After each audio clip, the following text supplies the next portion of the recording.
Ei, você sabia que dá pra comprar seus mangás favoritos e ainda ajudar o canal do Geek Brasil? Link na descrição. Depois de uma batalha inacreditável entre Sasaki e Poseidon, o estádio do lado dos humanos explode com a primeira vitória da humanidade. Agora, na quarta batalha de deuses versus humanos, temos o grande herói grego Hércules contra um dos humanos mais sujos que já pisou aqui na Terra. Estamos falando de Jack, o Estripador. Quem será que vencerá essa batalha? Vamos acompanhar tudo isso agora nessa luta que tem um grande misto de emoções.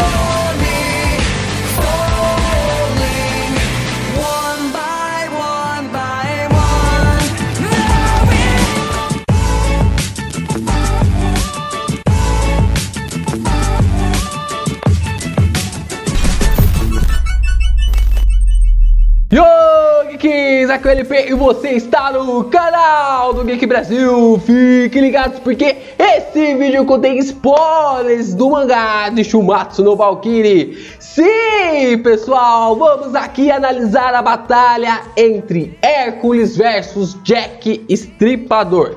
Cara, eu confesso pra vocês que foi uma das batalhas que eu mais fiquei em cima do muro e eu não sabia pra quem eu torci. Ai, meu Deus, que errado, mas vamos lá. Você já gostou desse vídeo? Já deixa o seu like, já se inscreva aqui no canal e também compartilha esse vídeo com seus amigos. E é claro, se você quer discutir muito mais coisas sobre ali Shumatsu no Valkyrie e também outras obras, você pode entrar lá no meu Discord com o link na descrição e também com o link na descrição tem o meu site Amazon Geek Brasil, na qual você fica informado sobre todas as notícias envolvendo a cultura otaku. Então vai lá, entra no meu Discord e também acessa o meu site Amazon Geek Brasil. Então, depois dessa grande batalha entre Poseidon e Sasaki, na qual a gente viu o ápice da humanidade, né? Naquela união de povos, né? Pelo acho que a gente viu na batalha contra o Adão. E depois a gente observou ali algo evoluindo nessa união dessa luta envolvendo a Sasaki e Poseidon. E a gente estava esperando, cara, quem será que vem agora, né? Quem que vem para lutar contra os deuses? E logo de cara a gente já percebe que Hércules iria vir para essa luta. Mas o que mais quebra as pernas é que logo depois a gente sabe que o adversário do Hércules era o Jack Estripador. E aí vem esse âmbito de emoções, né? Como eu falei para vocês, essa mistura de emoções, dizendo que, cara, pra quem torcer? Pra quem torcer, ou como torcer, ou qual personagem que eu vou torcer? Eu vou torcer pra alguém que foi um psicopata, alguém que acabou realmente difundindo ali a vida de várias mulheres na Inglaterra antiga? Ou vou torcer para um deus que tem todo um carisma, algo ali que demonstra desde o começo da história de Shumatsu, que nós carregamos desde a infância, mediante também as animações da Disney envolvendo ao Hércules. Eu acho que é interessante como o autor consegue colocar essa empreitada envolvendo a essa batalha e a gente já começa a ter esse misto de emoções, não sabendo como lidar com tudo isso. E é agora que nós vamos falar um pouco mais sobre tanto o passado do Hércules quanto também a história de Jack o Estripador. No mangá de Shumatsu no Valkyrie, antes de Hércules se tornar esse grande deus que nós estamos acompanhando na obra atualmente, ele era um humano comum chamado de Alcides. Era alguém ali corajoso, alguém que queria fazer a diferença na humanidade, mas era um ser humano extremamente fraco. Mas não inferior, apenas fraco. E quando você é fraco, você tem que treinar para se tornar alguém forte.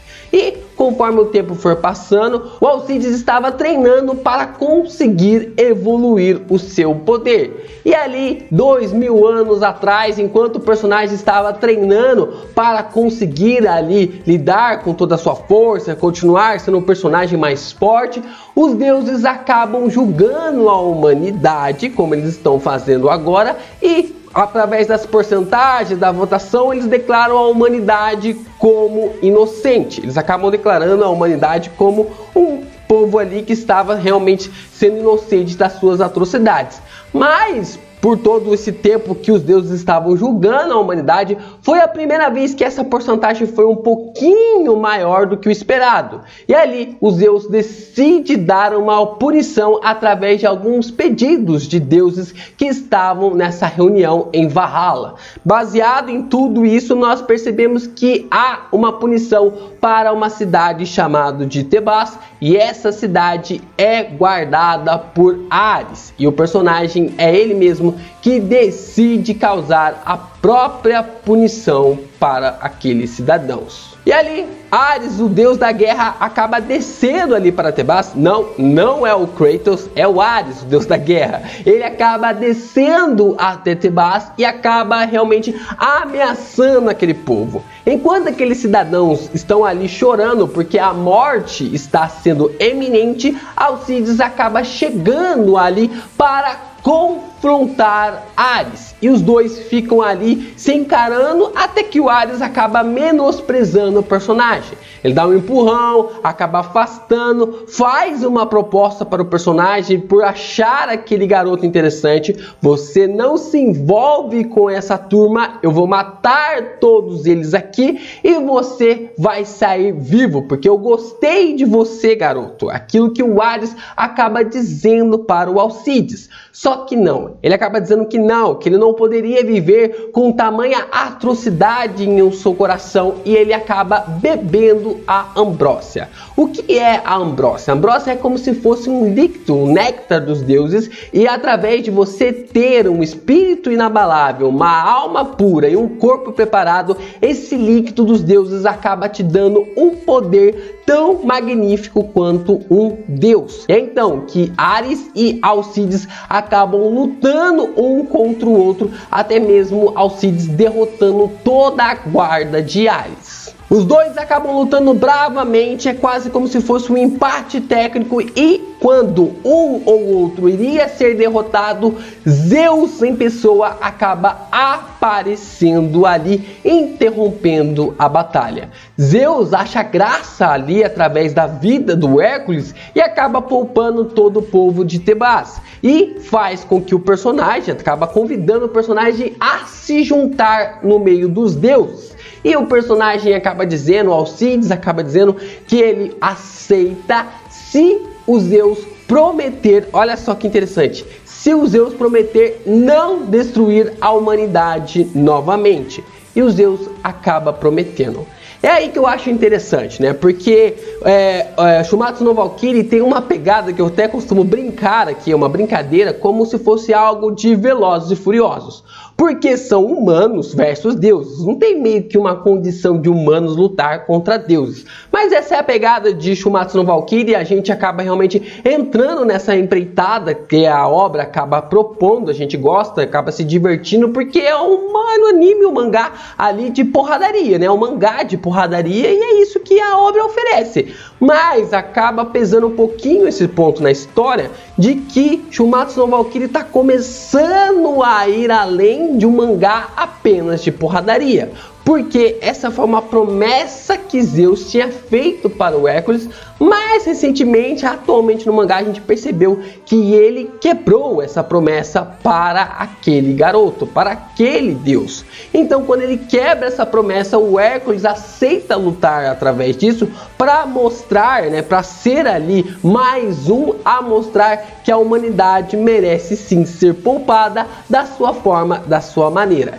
Então ele aceita ali ir até o panteão de deuses, né? Acabar realmente recebendo ou ficando ali no meio dos panteões dos deuses, e acaba recebendo o nome de Hércules em homenagem à esposa de Zeus, que tem como nome de Hera. Ali Alcides, né, que então Hércules, acaba recebendo uma tatuagem em seu corpo, na qual a gente vai explicar daqui a pouco sobre o porquê que ela está ali. É então que a gente já estava praticamente 100% time Hércules para derrotar Jack Estripador, que vem a história do Jack. A gente percebe como triste ou quão triste é essa história do personagem e a gente começa a coçar a cabeça e falar: ai meu Deus, o que tá acontecendo? O que é esse misto de emoções?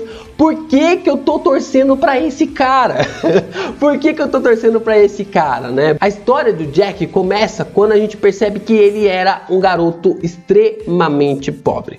Jack era o 6º filho de uma prostituta, na qual a própria prostituta havia abortado 5 filhos. Cara, é uma parada muito pesada, muito pesada. Ela havia abortado 5 filhos e acabou tendo apenas o Jack por causa que um escritor frustrado havia ali prometido para ela não fazer isso, porque quando ele se tornasse um escritor de renome, de respeito e voltasse a ganhar dinheiro, ele iria vir até aquele prostíbulo e buscaria a sua amada. Mas não foi isso que aconteceu. Não foi nada disso que aconteceu. Por mais que o Jack realmente crescesse em conhecimento e aprendesse a ler, ser alguém culto, lendo Shakespeare e outros contos, nós ali entendemos que o personagem era apenas uma moeda de troca. Porque quando a mãe do Jack percebeu que o seu amado havia se casado com outra mulher, logo após de ter estourado mais um livro, ela começa a tratar o seu filho como um lixo. Ela expulsa ele do quarto, ela faz de tudo, começa a bater nele, começa a querer matar o garoto e ali ele acaba observando, através de um poder que ele tinha, de conseguir enxergar a cor das almas das pessoas. E ele vai observando que aquela cor linda, maravilhosa que sua mãe tinha por ele, nunca existiu. Aquela cor que significava tudo para ele, que dava todo aquele momento de magnitude para o personagem, nunca havia existido. E então a personagem que estava ali de uma forma raivosa, de uma forma ali saindo de toda a sua razão, acaba sendo enforcada pelo próprio filho.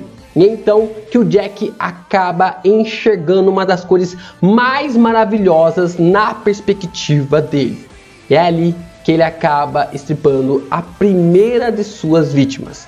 Jack acaba matando a sua própria mãe de uma forma, cara, absurda, e ele acaba mergulhando naquelas cores que era do medo e de tudo aquilo envolvendo a morte. E é então que nós descobrimos da onde que vem o nome Jack, já que o garoto nem nome tinha.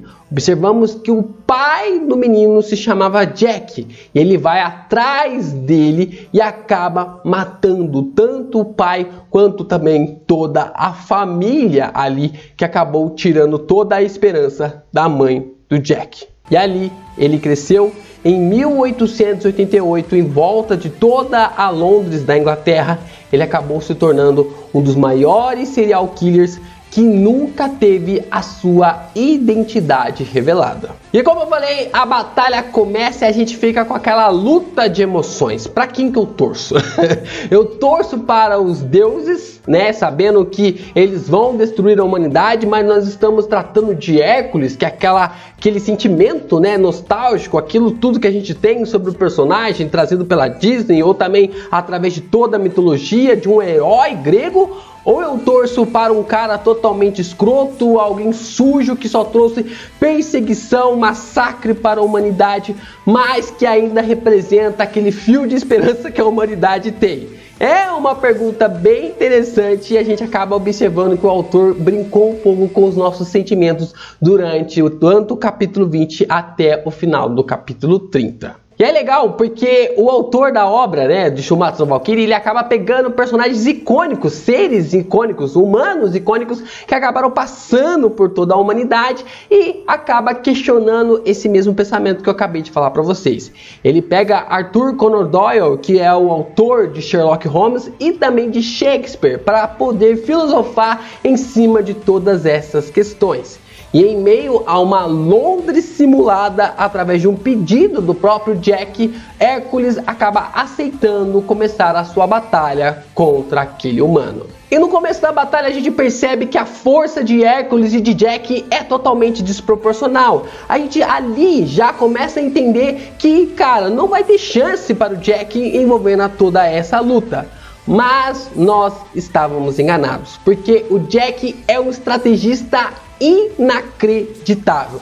Ele é um personagem inacreditável na forma como ele consegue nos enganar e enganar automaticamente o Hércules e todos ali na arena, todos os torcedores que estão ali na arena. E ali ele começa a brincar sobre qual é a sua arma, né? Sobre as espadas, sobre aqueles tipos de coisas que ele começa a jogar para cima do personagem e até que então ele consegue ferir o deus. Mas mediante a ser ferido ou não, a gente percebe que o Hércules ativa os seus poderes, que acaba derivando dos seus 12 trabalhos, da grande lenda dos 12 trabalhos do Hércules. E esses 12 trabalhos, eu acho que você já deve ter ouvido falar, são o leão de Nemeia, a hidra de Lerna, a corça de Cirineia, o javali de Erimanto, os currais do rei Algias, os monstros do lago de Antifolo, o touro de Creta, o castigo de Diomedes, ele acaba vencendo as Amazonas,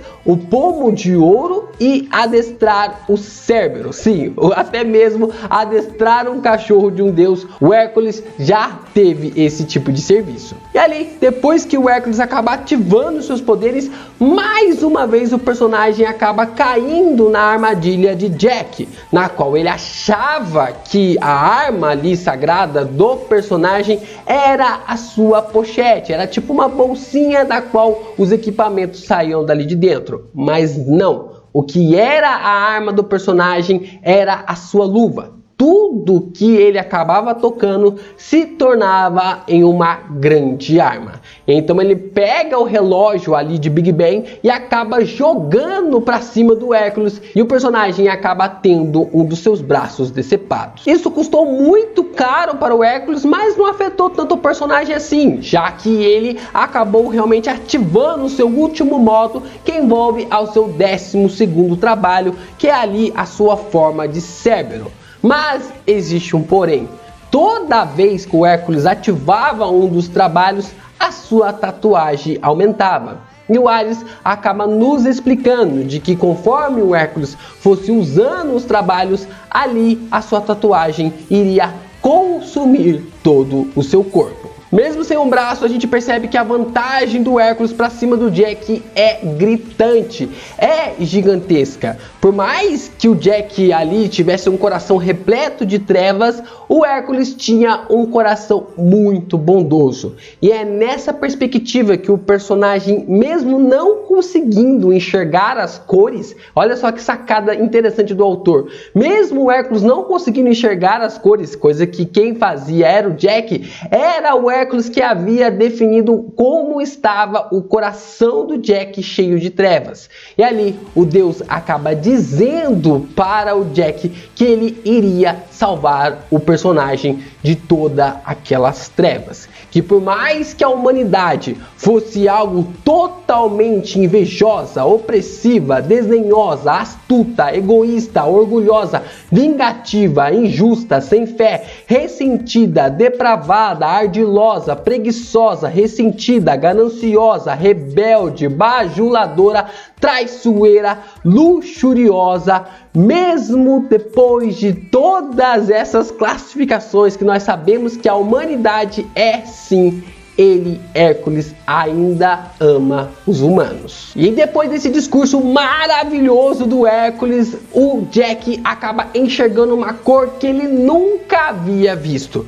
Por mais que aquela cor do Hércules fosse semelhante à cor que sua mãe emitia, era diferente. Aquela cor era muito diferente porque a cor da sua mãe era algo emulado, era algo fantasioso, era como se aquela cor estivesse disfarçado de outra cor. E as cores que vinham do Hércules eram totalmente verdadeiras. Mas mesmo tendo seu coração conquistado por Hércules, Jack não queria perder aquela batalha. Mas a cada golpe, a cada pancada que ele recebia do deus grego, o personagem ficava capengando e cada vez mais fraco. Jack então reage mais umas 2 vezes contra o Hércules, mas é totalmente inútil. O personagem vai tentando se aproximar, o Hércules, com aquele coração bondoso, diz que ele vai tentar apagar toda a raiva, todas as trevas do coração, e ele acaba cada vez mais ali não finalizando a batalha,